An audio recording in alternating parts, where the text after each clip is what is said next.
ইন্নাল্লাযীনা ক্বালু রাব্বুনাল্লাহ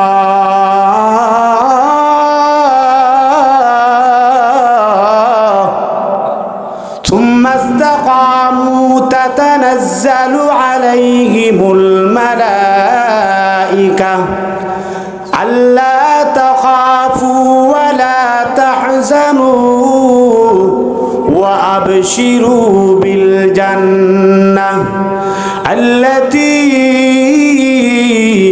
كنتم توعدون আল্লাহ রাব্বুল আলামিন বলেন ইন্নাল্লাযীনা ক্বালু রাব্বুনাল্লাহ নিশ্চয়ই যারা বলেছে আমাদের রব আল্লাহ। আমাদের রব কে? আরো জোরে বলেন আমাদের রব কে? আল্লাহ রাব্বুল আলামিন বলেছেন যারা নাকি বলেছে আমাদের রব হলেন আল্লাহ, আরে এই আল্লাহর নামের উপর যারা ইস্তেকামত থাকবে, অটল থাকবে, আল্লাহ রাব্বুল আলামিন বলেন তাতানাজ্জালু আলাইহিমুল মালাইকাতু আল্লা তাখাফু ওয়া লা তাহজানু।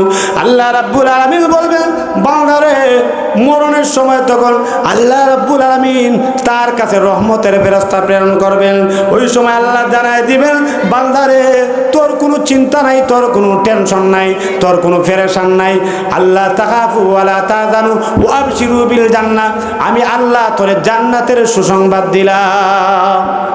জান্নাতের সুসংবাদ আসবে, তবে ঈমানের উপর অটল থাকতে হবে, ইসলাম ধর্মের উপর অটল থাকতে হবে। কেমন অটল থাকতে হবে? নামাজ পড়লাম, নামাজ পড়ার পরেই এই যে টুপি আছে টুপিটারে কি করলাম? পকেটের মধ্যে বইরা দিলাম। এটা কি আমাদের মুসলমানিত্ব? যুবক, এইটাকে তো মুসলমানিত্ব বলে না। সব সময় তোমার মাথায় থাকবে সুন্নতি লেবাস। পাগড়ি পরো না, পাগড়ি পরো, টুপি লাগাও, পাঞ্জাবি পরো। ইসলামের যে লেবাস, ইসলামের যে পোশাক, এই ইসলামের পোশাক আমরা পরো। কথা বলেন পারবো না আমরা ইনশাআল্লাহ? ইমানের উপর মেহনত থাকতে হবে। আল্লাহ তাআলা বলেছেন ওয়াল আস, সময় যুগের কসমকে আল্লাহ তাআলা বলেন ইন্নাল ইনসানা লাফি খুসর, নিশ্চয়ই অধিকাংশ মানুষ অত্যন্ত ক্ষতিগ্রস্ত।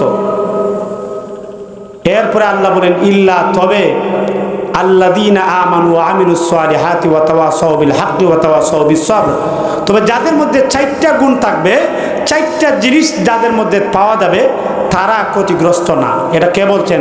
আমি বলছি না, আল্লাহ বলছেন। আল্লাহ বলছেন